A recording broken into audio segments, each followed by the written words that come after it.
Every moment of your existence is directly connected with what's happening in your brain. Every thought that you have, every action that you make, every word you speak, every memory that you create and draw on, all happens within the brain. At this point in time, when we look at the world of performance, we know for the most part what we're gonna know on the maximum levels of how somebody can perform physically. We don't know what the potential is for the mind.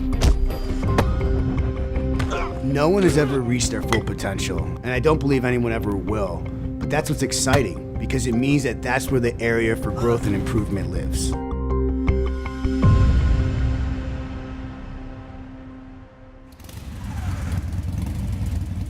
So many of the areas of my life seem from the outside to be disparate and separated from each other. However, psychology is actually a common thread that ties all the things that I'm doing together. Sparring with Chris is always competitive, man. The guy's a hammer, he goes hard. He's a bull, he's coming at you full charge. Come on, strong passes there. Yes, nice ball in, nice ball in. Welcome everybody, we're gonna get this meeting going. My mission is to use psychological principles to have the biggest impact in people's lives. I served in the world's finest Navy from 2007 to 2012. The idea of being able to become a corpsman, which is the Marine Corps' version of a medic, was interesting to me primarily because I look at psychology really as medicine for the mind. And when you are a corpsman for a Marine, you're their doctor, you're their medic, you're their psychologist, you're their priest, you're their father, their brother, you're their best friend.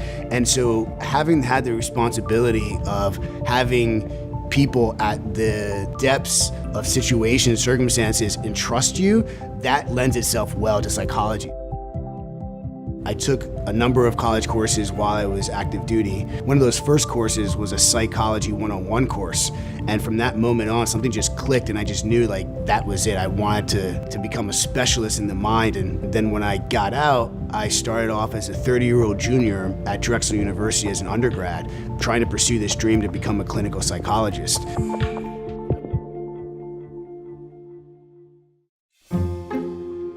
I'm primarily focusing on an emerging subdiscipline of psychology called performance psychology. Traditionally, clinical psychology has focused its energies into treating pathology, coming from something is broken, how will we fix it? Whereas with performance psychology, it's coming from a more positive and more strength-based model where something doesn't have to be broken. It's how anybody who is a high achiever wants to get better is done through psychological principles. Part of what earning this PhD allows me is really a foundational base as a scientist practitioner. This is really about what hard evidence in science demonstrates, and what we know about the brain and the responses that we have massive implications for athletes. In competition, you need to have a very strong mental focus, fear, and nerves. The more you try to push it away and act like it's not there, the more it's going to take you over. The tools Chris will bring to the table and the tools we're all learning how to use is understanding how to just accept it. If you're trying to fight the anxiety off, now you have two opponents. A big thing that Chris talked to us about is experiencing flow. Flow is a part of mentality in the game where you're not reacting to things, you're anticipating. When you get into that mindset, it's just so beautiful, but to get there is a mountain that you have to climb. I currently work with Jefferson University's men's soccer team as their high performance coordinator. We've implemented a program and a strategy to design a culture of high performance. And then on a one-on-one basis, it's developing a trusting relationship with individual players so that when they are having problems, they know they can trust me. I get on a new team and I'm just like afraid and I'm timid and everything like that. I don't know, it's different coming in as a sophomore this year because I feel like a part of the team already, and I'm ready to go. I share the science of the mind with them so that they can better understand what's going to help them become a better student, a better boyfriend, a better player. All right, so good evening. Thank you all for making it in. For me, I draw energy from seeing you all once a month. Action Tank started over a Veterans Day lunch with a bunch of buddies. Within just 10 or 15 minutes of that meal, we were talking about Philadelphia and what we could be doing with that network at that table to improving the social conditions of our community members. Last year, we took a deep dive into the opioid crisis afflicting Philadelphia and the surrounding area.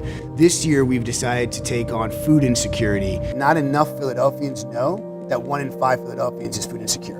And we also want to make sure that by the time that we're done working on this, it's as known as the opioid crisis, which everybody knows, this is a big deal here. The way that organizations operate from a psychological lens is how we've kind of designed Action Tank. So we actually have support structures and community involved, and the level of candor that we have. These are all psychological principles that we're leveraging to be able to maximize our efficiency in this all-volunteer organization.